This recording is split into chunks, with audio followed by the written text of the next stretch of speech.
બાકીના બધા મિત્રોનો એક જ વિષય હતો. એટલે સ્વાભાવિક છે કે જ્યારે બધાનો એક વિષય હોય ત્યારે આપણી શરૂઆત કંઈક ડિફરન્ટ હોવી જોઈએ.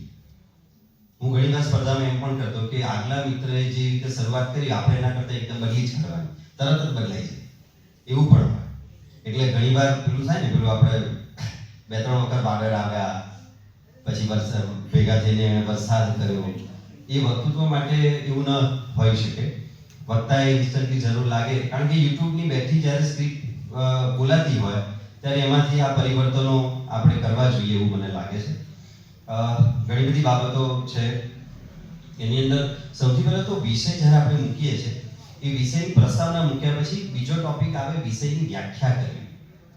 આપે જે વિષય પસંદ કર્યો છે એમાં તમારામાંથી એક પણ વક્તાએ પડકાર કોને કહેવાય એની તો વાત જ ન કરી. તો કોને કહી શકાય પડકાર મિત્રો? મન, વચન અને કર્મની બાબતમાં આ વ્યાખ્યા એવી સર્વગ્રાહી હોવી જોઈએ જે બધાને લાગુ પડે, બધી પરિસ્થિતિમાં લાગુ પડે. વિજ્ઞાન એ જ કહે છે વ્યાખ્યા માટે. તો મન, વચન અને કર્મથી જ્યારે આપણને એવું લાગે કે ચોક્કસ આમાં પરિવર્તન કર્યા સિવાય કોઈ વિકલ્પ નથી, ત્યારે આપણી સામે બની જાય છે પડકાર. એ મનની પરિસ્થિતિનો હોઈ શકે, પર્યાવરણનો હોઈ શકે, અભ્યાસનો હોઈ શકે કે પોતાની જાત સાથે લડવાનો પણ હોઈ શકે. એટલે જ્યારે આપણે કોઈ વિષય મૂકીએ છીએ ત્યારે એ વિષયની પર્ટિક્યુલર વ્યાખ્યા અને એમાં પણ જે શબ્દો આવ્યા છે એ શબ્દોની પર્ટિક્યુલર વ્યાખ્યા સ્પષ્ટ કરવી એક વક્તા માટે ખૂબ જ મહત્વની બાબત છે. એ પડકાર પર્યાવરણની વ્યાખ્યા ઉપર આપણે બહુ કામ કર્યું અને ઘણા બધા બોલ્યા. પર્યાવરણની સમસ્યા પણ ખરેખર આપણે વિષયને એક ટ્રીક આપને આપું છું આજે.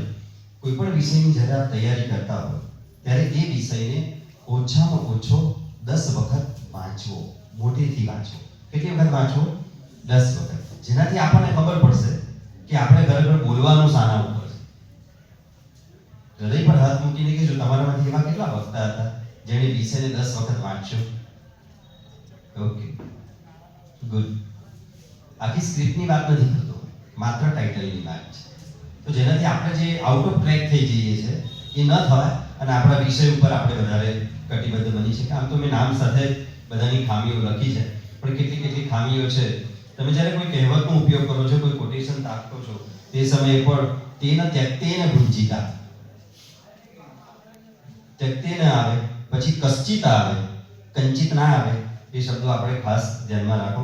કોરોનાને કારણે ઓક્સિજનનો પ્રોબ્લેમ થયો હતો, હવાનો પ્રોબ્લેમ નહોતો થયો. એ આપણે બોલતી વખતે ખાસ કાળજી રાખવી જોઈએ મિત્રો. સહજતા કેટલાકના વ્યાખ્યાનમાં જોવા મળી. આપણે એમ બોલીએ છીએ કે હું